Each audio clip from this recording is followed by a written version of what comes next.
Ibu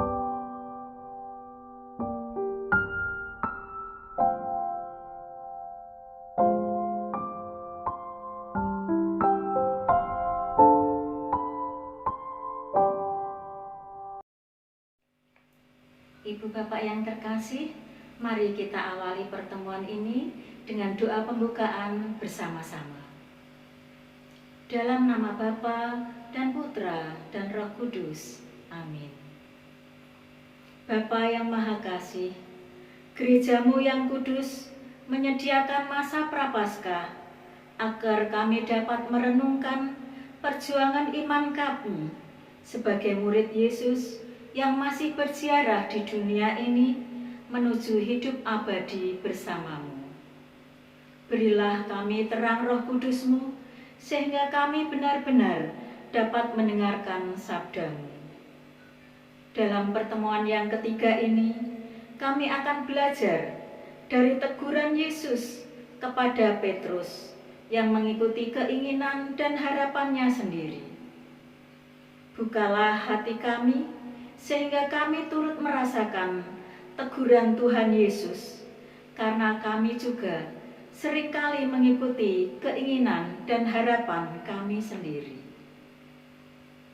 Jangan biarkan kami menjauh dari jalan yang ditempuh Yesus, Guru dan Tuhan yang kami ikuti. Utuslah Roh Kudus-Mu untuk menerangi hidup kami, sehingga kami setia berjalan di jalan yang ditempuh Yesus, Guru dan Tuhan kami, kini dan sepanjang segala masa.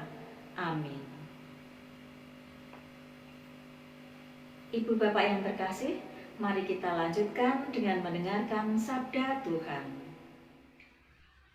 Semoga Tuhan beserta kita, sekarang dan selama-lamanya. Inilah Injil Yesus Kristus menurut Santo Markus. Dimuliakanlah Tuhan.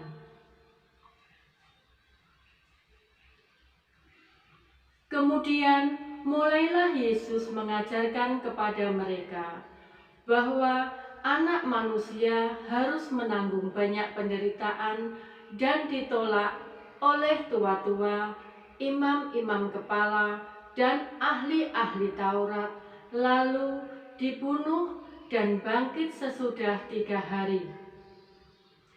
Hal ini dikatakannya dengan terus terang, tetapi Petrus menarik Yesus ke samping dan menegur dia. Maka berpalinglah Yesus dan sambil memandang murid-muridnya, ia memarahi Petrus, katanya, "Enyahlah iblis, sebab engkau bukan memikirkan apa yang dipikirkan Allah, melainkan apa yang dipikirkan manusia." Lalu Yesus memanggil orang-orang banyak dan murid-muridnya dan berkata kepada mereka, "Setiap orang yang mau mengikut aku, ia harus menyangkal dirinya, memikul salibnya, dan mengikut aku. Karena siapa yang mau menyelamatkan nyawanya, ia akan kehilangan nyawanya. Tetapi barang siapa kehilangan nyawanya karena aku dan karena Injil, ia akan menyelamatkannya. Apa gunanya seorang memperoleh seluruh dunia, tetapi ia kehilangan nyawanya? Karena apakah yang dapat diberikannya sebagai ganti nyawanya? Sebab barang siapa malu karena aku dan karena perkataanku di tengah-tengah angkatan yang tidak setia dan berdosa ini, Anak Manusia pun akan malu karena orang itu, apabila ia datang kelak dalam kemuliaan Bapanya, diiringi malaikat-malaikat kudus." Demikianlah Injil Tuhan. Terpujilah Kristus. Bapak Ibu yang terkasih dalam Tuhan Yesus, setelah kita mendengarkan firman Tuhan, marilah kita mendalami teks kitab suci dari Injil Markus dengan 3 pertanyaan yang akan kami sampaikan. Dan nanti cukup dijawab di dalam hati. Untuk itu, marilah kita ambil sikap hening sejenak.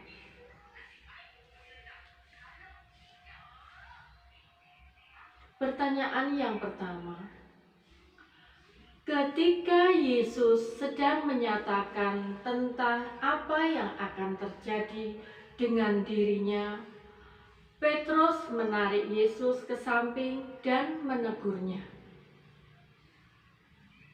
Menurut Bapak Ibu, mengapa hal itu dilakukan oleh Petrus?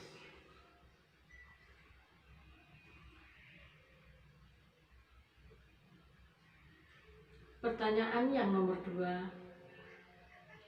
Yesus memarahi Petrus dengan keras, bahkan mengatakan, "Enyahlah iblis." Menurut Bapak Ibu, mengapa Yesus sampai semarah itu kepada Petrus?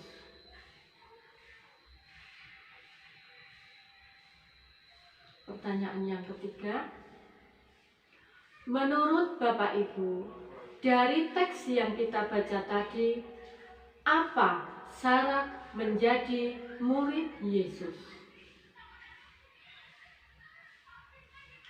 Bapak Ibu yang terkasih, demikianlah 3 pertanyaan untuk mendalami firman Allah pada pertemuan yang ketiga ini.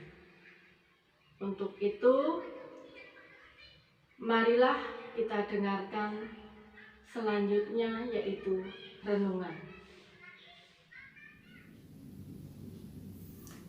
Bapak, Ibu, dan saudara-saudara yang terkasih di dalam Tuhan Yesus Kristus, setelah kita mendalami teks Markus bab 8 ayat 31 sampai dengan 38, mari saatnya kita merenungkannya kembali dan meresapkannya di dalam hati kita.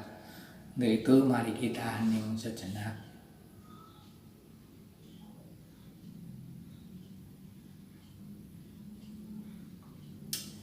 Bapak, Ibu, dan para saudara, dalam pertemuan yang lalu kita menyaksikan sebuah dialog tentang siapa Yesus itu. Setelah melakukan perjalanan mengikuti Yesus dengan berbagai pengalaman, Yesus bertanya kepada para muridnya tentang siapa Yesus bagi banyak orang, dan tentu saja berbagai macam jawaban yang muncul. Kemudian Yesus bertanya kepada para muridnya, "Apa katamu? Siapakah aku ini?"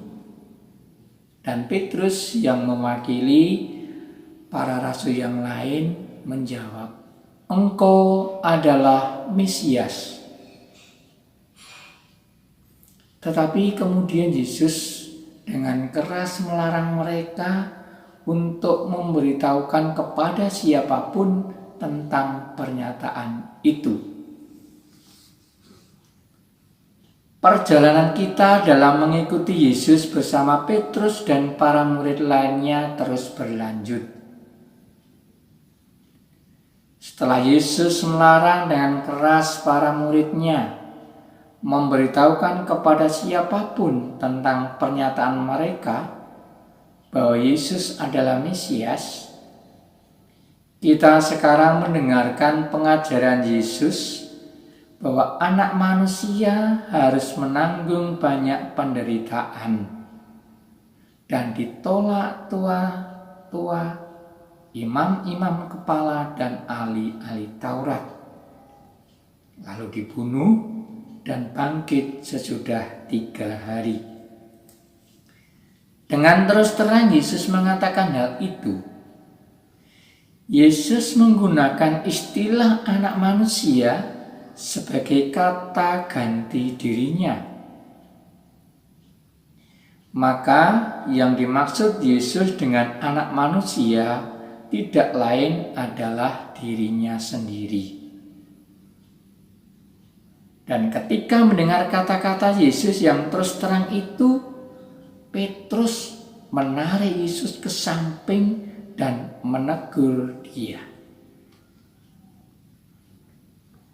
Bapak, Ibu, dan para saudara yang terkasih, reaksi Petrus yang menarik Yesus ke samping secara jelas mau mengungkapkan bahwa Petrus menghentikan Yesus yang sedang memberikan pernyataan.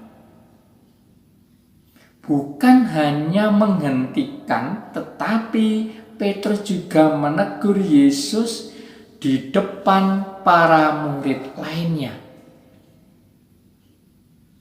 Semua itu menyatakan sikap penolakan terhadap pernyataan Yesus itu. Mengapa? Karena Petrus baru saja menyatakan dengan tegas dan jelas bahwa engkau adalah Mesias. Tetapi sekarang Yesus dengan terus terang menyatakan bahwa dirinya akan menderita, ditolak oleh pemuka masyarakat dan agama, dibunuh dan bangkit sesudah 3 hari. Apa yang diharapkan Petrus dalam pengakuan Yesus sebagai Mesias bertolak belakang dengan pernyataan Yesus itu. Tentu dengan menyatakan Yesus sebagai Mesias, Petrus mengharapkan Yesus menjadi raja seperti Daud. Namun tiba-tiba Yesus menyatakan bahwa dirinya akan mengalami kehancuran, menderita, ditolak, dan dibunuh. Pernyataan Yesus itu telah menghancurkan harapan mereka. Jika Yesus yang mereka ikuti selama ini mengalami kehancuran, tentu mereka juga akan mengalami hal yang sama. Untuk apa mereka telah meninggalkan semua dan mengikuti Yesus jika akhirnya mengalami kehancuran?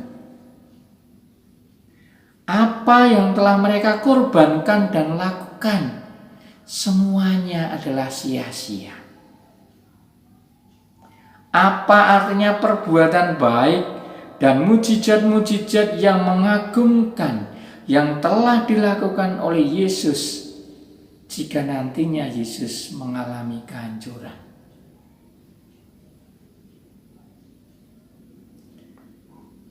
Atas sikap penolakan Petrus itu, Yesus berpaling dan memandang para murid-muridnya. Ia memarahi Petrus dengan berkata, "Enyahlah iblis, sebab engkau bukan memikirkan apa yang dipikirkan Allah, melainkan apa yang dipikirkan manusia." Bapak, Ibu, dan para saudara-saudari yang terkasih, kita dapat membayangkan apa yang terjadi saat itu di antara Yesus, Petrus, dan para murid lainnya. Petrus yang menarik Yesus ke samping dan menegur dia. Kemudian Yesus ganti memarahi Petrus dengan sangat keras sambil mengatakan, "Enyahlah iblis." Seolah-olah Yesus menangkap bahwa Petrus telah dirasuki iblis, sehingga Petrus bersikap demikian terhadap Yesus. Dari konflik Yesus dan Petrus ini nampak jelas ada perbedaan yang tajam antara apa yang dibayangkan Petrus dalam pengakuan Yesus sebagai Mesias dengan apa yang dinyatakan Yesus tentang dirinya.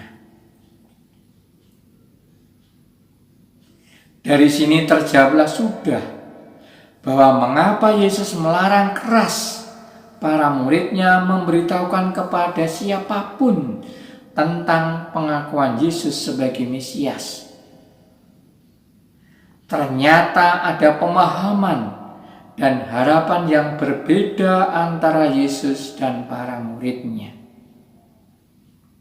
Perbedaan itu ada di dalam apa yang dipikirkan Allah dan apa yang dipikirkan para murid Yesus.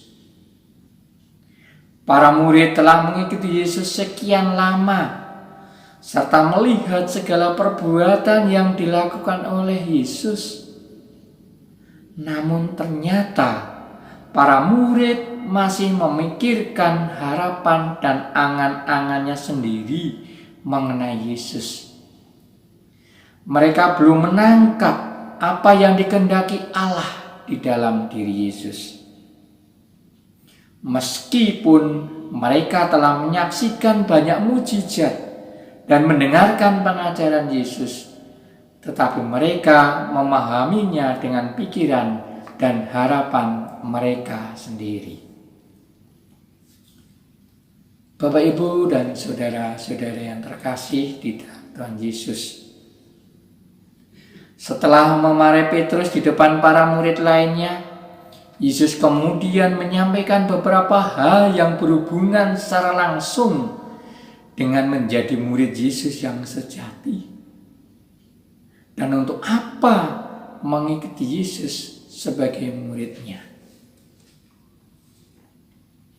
Ada 3 hal yang mau disampaikan oleh Yesus.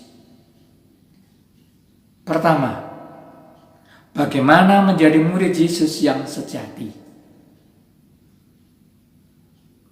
Setiap orang yang mau mengikut aku, ia harus menyangkal dirinya, memikul salibnya, dan mengikut aku. Kedua, untuk apa menjadi murid Yesus? Karena siapa yang mau menyelamatkan nyawanya, ia akan kehilangan nyawanya. Tetapi barang siapa kehilangan nyawanya karena aku dan Injil, ia akan menyelamatkannya. Apa gunanya seorang memperoleh seluruh dunia, tetapi kehilangan nyawanya? Karena apa yang dapat diberikan sebagai ganti nyawanya? Ketiga, bagaimana sikap para murid terhadap Yesus di hadapan mereka yang bukan murid Yesus? Sebab barang siapa malu karena aku dan perkataanku di tengah-tengah angkatan yang tidak setia dan berdosa ini, Anak Manusia pun akan malu karena itu, apabila ia datang kelak dalam kemuliaan Bapanya diiringi malaikat-malaikat kudus. Maka dari sini jelaslah bahwa meski sudah sekian lama mengikuti Yesus, Petrus dan para murid lainnya masih mengikuti harapan dan keinginannya sendiri. Secara fisik mereka selalu bersama dengan Yesus dan mengikuti Yesus dengan mengalami berbagai peristiwa.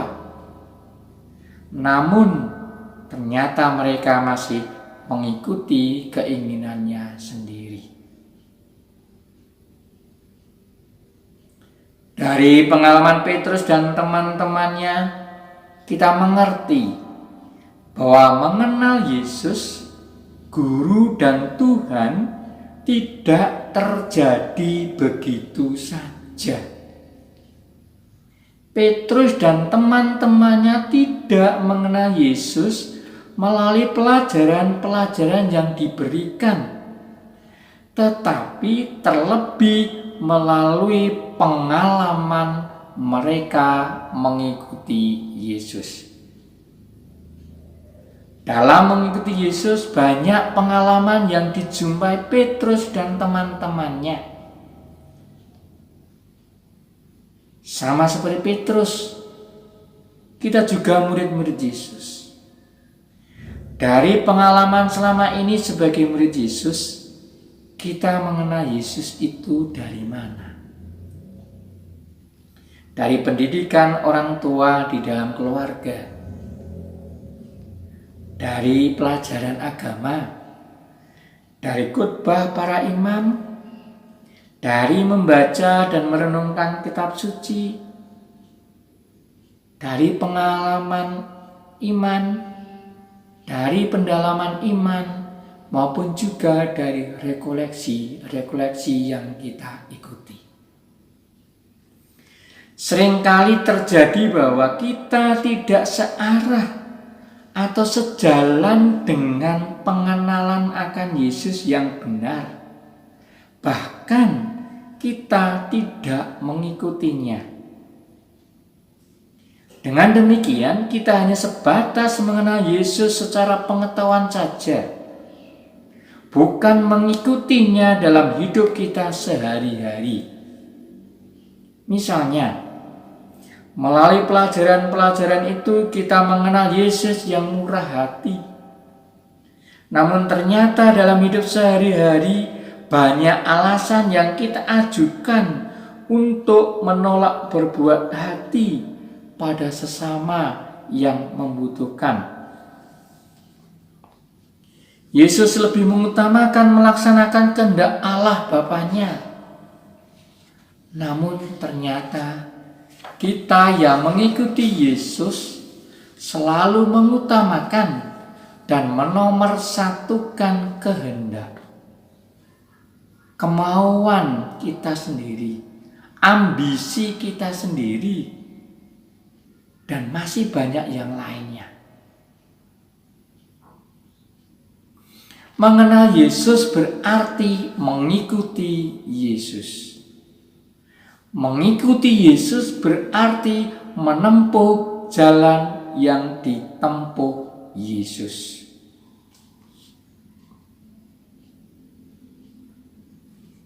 Bapak, Ibu, dan para saudara yang terkasih, dalam Injil tadi kita ketahui Yesus memarahi Petrus dengan keras karena Petrus menolak jalan yang ditempuh Yesus.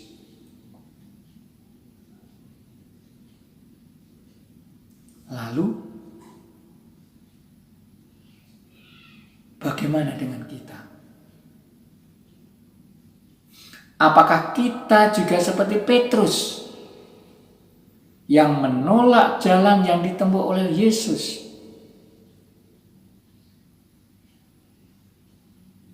Apakah Yesus juga tidak menegur kita, para muridnya di zaman sekarang ini?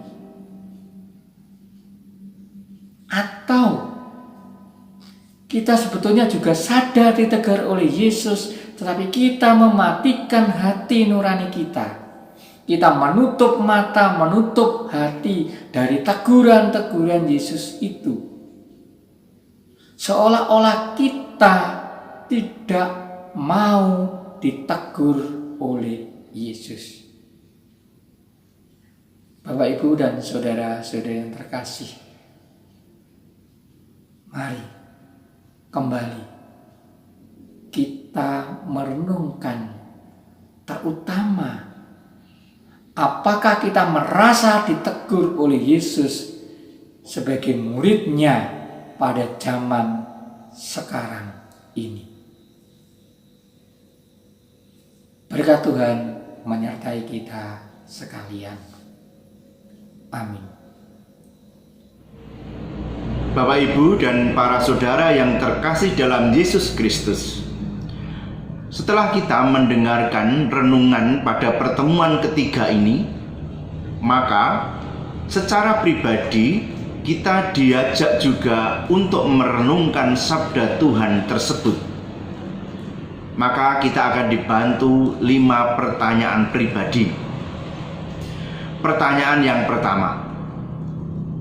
Mengikuti perjalanan Petrus dan para murid sampai tahap ini, bagaimana perasaan Anda? Mengapa?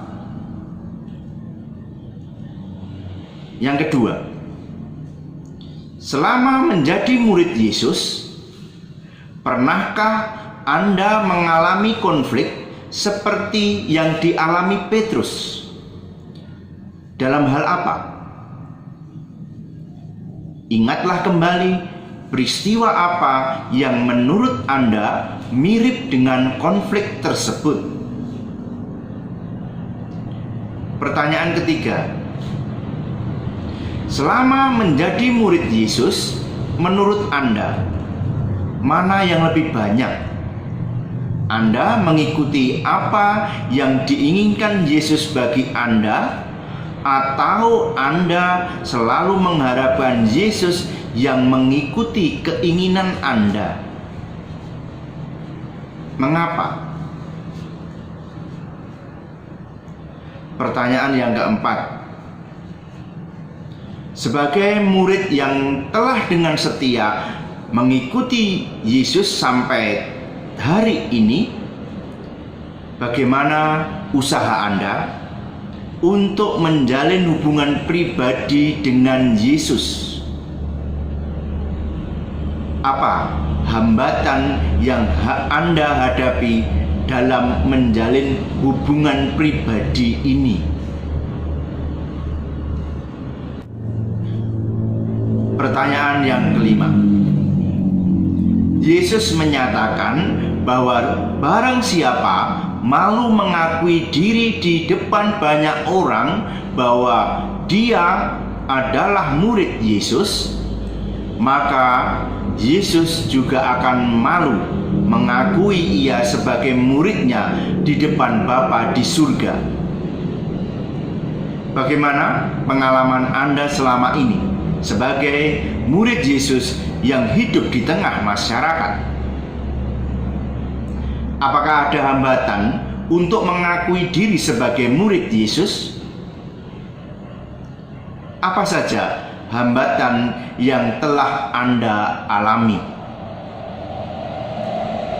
Bapak, Ibu, dan para saudara yang terkasih, demikian pertanyaan-pertanyaan pribadi sebagai bahan renungan kita sebagai murid Yesus sampai hari ini.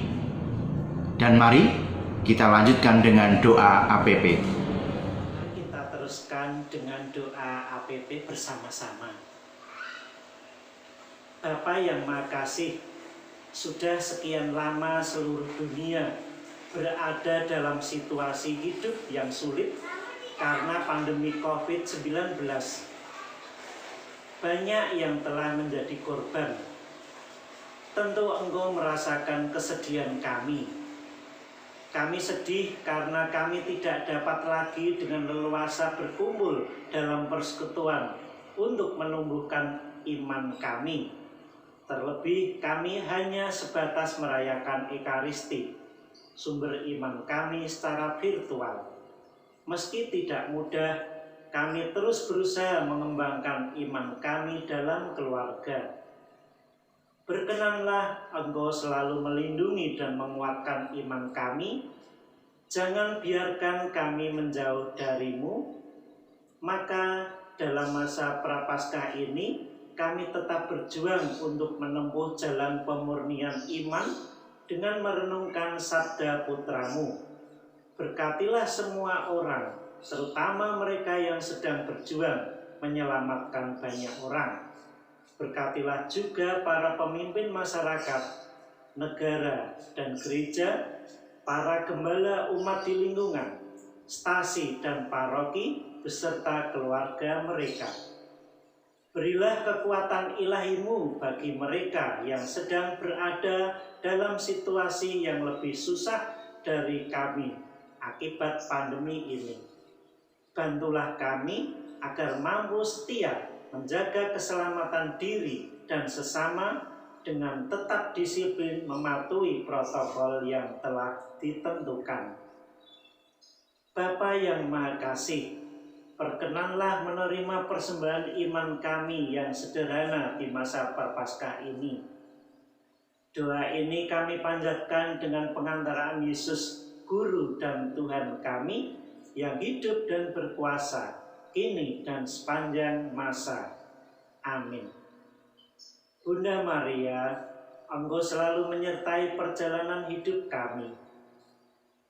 Tentu Engkau merasakan keprihatinan hidup kami saat ini. Bantulah kami senantiasa dengan doa-Mu. Salam Maria, penuh rahmat, Tuhan sertamu. Terpujilah Engkau di antara wanita, dan terpujilah buah tubuhmu Yesus. Santa Maria, Bunda Allah, doakanlah kami yang berdosa ini, sekarang dan waktu kami mati.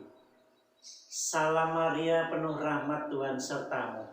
Terpujilah Engkau di antara wanita, dan terpujilah buah tubuhmu Yesus. Santa Maria, Bunda Allah, doakanlah kami yang berdosa ini, sekarang dan waktu kami mati. Salam Maria, penuh rahmat, Tuhan sertamu. Terpujilah Engkau di antara wanita, dan terpujilah buah tubuhmu Yesus. Santa Maria, Bunda Allah, doakanlah kami yang berdosa ini, sekarang dan waktu kami mati. Marilah kita satukan doa-doa kita dengan doa yang diajarkan Tuhan Yesus. Bapa kami yang ada di surga, dimuliakanlah namamu, datanglah kerajaanmu, jadilah kehendak-Mu, di atas bumi seperti di dalam surga. Berilah kami rezeki pada hari ini, dan ampunilah kesalahan kami, seperti kami pun mengampuni yang bersalah kepada kami. Dan janganlah masukkan kami ke dalam pencobaan, tetapi bebaskanlah kami dari yang jahat. Amin. Doa penutup kita doakan bersama-sama. Bapa yang Maha Kasih, teguran Yesus kepada Petrus merupakan teguran untuk kami. Lembutkanlah hati kami, sehingga kami peka terhadap teguran Yesus melalui sabdanya dan peristiwa hidup sehari-hari. Berilah kami kekuatan agar dapat menempuh jalan sebagai murid Yesus dengan menyangkal diri, memanggul salib, dan mengikuti Yesus. Sebelum menutup pendalaman iman ini, kami mengingat saudara-saudara kami yang membutuhkan doa-doa kami. Juga bagi mereka yang telah meninggal.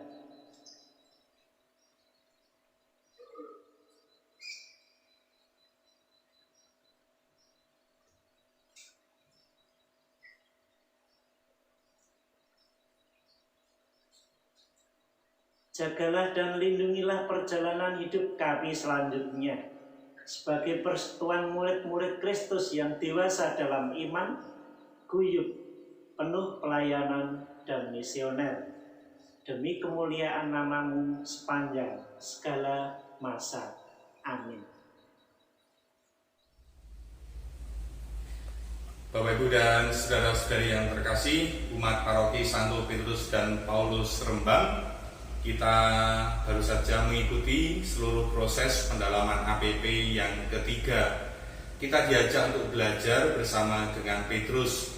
Hari ini kita mendengar bagaimana Yesus menegur Petrus, karena Petrus menuruti apa yang menjadi keinginannya sendiri, apa yang menjadi kehendak dan juga pikirannya sendiri, bukan apa yang menjadi kehendak dan juga pikiran Allah. Mari kita mohon berkat Tuhan mengakhiri pendalaman ini. Kita mohon agar kita semakin hari semakin mampu menemukan kehendak Allah dalam hidup kita, dan juga kita semakin mampu untuk mengikuti seluruh rencana-rencana Allah, kehendak Allah di dalam hidup kita itu. Mari kita mohon berkat Tuhan. Tuhan bersamamu dan bersama rohmu. Semoga Bapak Ibu sekalian beserta dengan seluruh keluarga senantiasa diberkati oleh rahmat Allah yang Maha Kuasa, Bapa dan Putra dan Roh Kudus. Amin.